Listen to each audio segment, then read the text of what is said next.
Electric ஸ்கூட்டர்களில் பயன்படுத்தப்படும் BLDC motor என்பது நிரந்தர காந்தங்கள் மற்றும் மின்னணு கட்டுப்பாட்டின் மூலம் அதிக செயல்திறனுடன் செயல்படும் மோட்டார் ஆகும்.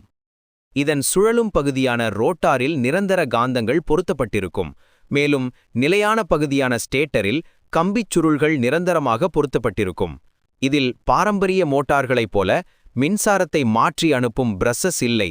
மாறாக கண்ட்ரோலர் ஆனது ஹால் சென்சார்களின் உதவியுடன் ரோட்டாரின் சரியான நிலையை துல்லியமாக அறிந்து கொள்கிறது. ரோட்டாரின் நிலையை பொறுப்பு கண்ட்ரோலர் பேட்டரியில் இருந்து வரும் டிசி மின்னோட்டத்தை தேவைக்கேற்ப 3 கட்டங்களாக பிரித்து ஸ்டேட்டரில் உள்ள சுருள்களுக்கு வரிசையாக அனுப்புகிறது. இந்த மின்னோட்டம் பாயும்போது ஸ்டேட்டர் சுருள்கள் தற்காலிக மின்காந்தங்களாக மாறி ரோட்டாரில் உள்ள நிரந்தர காந்தங்களை தொடர்ந்து இழுத்து தள்ளுவதன் மூலம் நிரந்தரமான உந்துவிசையை உருவாக்கி மோட்டாரை சீராக சுழலச் செய்கிறது. நீங்கள் ஆக்சிலரேட்டரை முறுக்கும்போது கண்ட்ரோலர் மின்னோட்டத்தின் அதிர்வெண்ணை மாற்றுவதன் மூலம் ஸ்கூட்டரின் வேகம் கட்டுப்படுத்தப்படுகிறது.